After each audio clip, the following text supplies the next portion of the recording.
Pour les primeurs, 5 à 6 000 professionnels se pressent chaque année à Bordeaux. La planète vin bouillonne début avril et retient son souffle car 1 milliard d'euros est en jeu.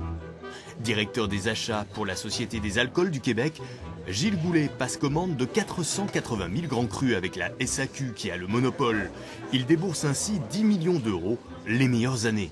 C'est une semaine assez chargée. On peut déguster entre 100 et 125 vins par jour.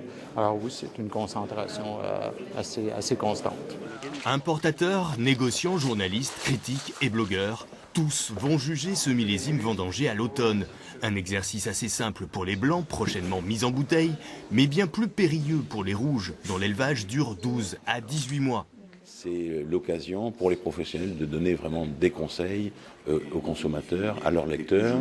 Et donc, je dis que ce millésime 2013, c'est peut-être un millésime d'opportunité. Sur les 250 marques de Bordeaux qui se vendent d'habitude en primeur sur un grand millésime, peut-être que cette année, il y en a 100, 150 qui vont bien se vendre.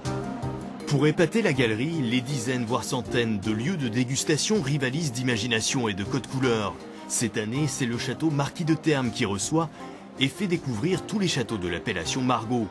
On accueille ici à peu près 2500 personnes sur 3 jours de dégustation.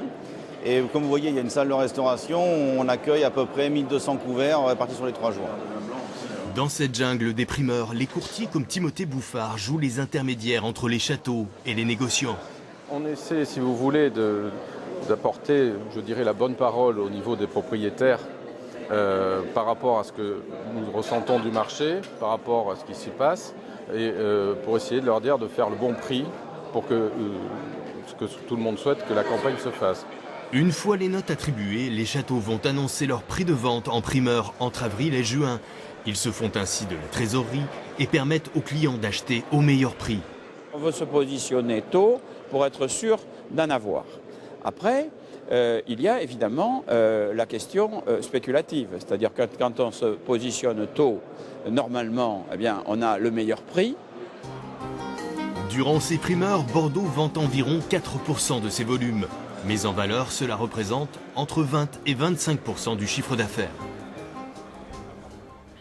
Alors les primeurs, côté coulisses, on en parle avec vous, Frédéric Lotte, bonjour. Bonjour Sandrine. On parle beaucoup de cette semaine, pour autant a-t-elle toujours existé? Telle qu'on la connaît aujourd'hui, du moins depuis le début des années 80, quand le phénomène s'est démocratisé, ouvert un peu plus au public, même si c'est un rendez-vous exclusivement professionnel, qui reçoit chaque année en moyenne 5500 personnes.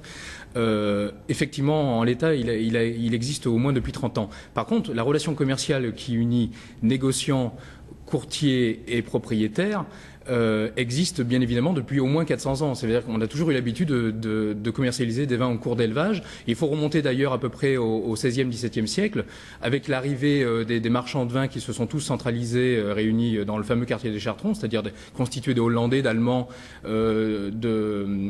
d'Anglais, d'Allemands et d'Irlandais également, évidemment, qu'on a appelé d'ailleurs la noblesse du bouchon et qui sont d'ailleurs les acteurs d'origine de ce qu'on a fait la fameuse place de Bordeaux. Alors, autre expression, la place de Bordeaux, justement, vous en parlez.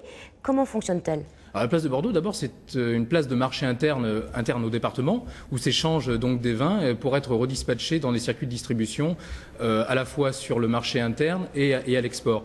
Donc, il y a 3 acteurs finalement clés sur la place de Bordeaux.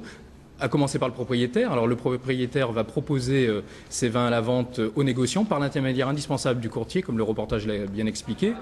Il va donc faire connaître son prix de sortie, un prix avec donc des allocations, c'est-à-dire un nombre fixe de caisses de vin. Le courtier va appeler le négociant pour savoir s'il est intéressé d'acheter les vins à ce prix-là.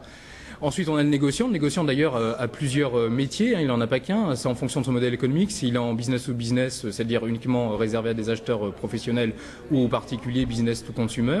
Et ils sont au nombre de 300 sur la place de Bordeaux. Et lui, il a évidemment pour rôle de diffuser les vins sur le marché international. Et c'est d'ailleurs grâce aux négociants que la réputation des vins est celle d'aujourd'hui que l'on connaît. Alors tout cela est très intéressant, mais quand même la question cruciale, c'est quels sont les avantages pour les consommateurs?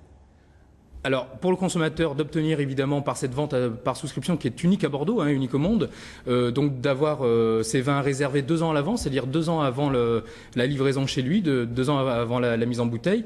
Généralement, la promesse de la vente en primeur, c'est bien évidemment de réaliser des achats 20% moins chers avant l'arrivée sur le marché à proprement parler, c'est-à-dire avant la mise en bouteille chez le client, avant l'arrivée chez le client. Et bon an, mal an, en fonction de la réputation des millésimes, c'est une promesse qui est quand même tenue. Donc évidemment, et c'est surtout d'accéder soit à des grands formats ou à des étiquettes prestigieuses, évidemment très publicitées et très limitées au niveau de l'offre. Merci Frédéric.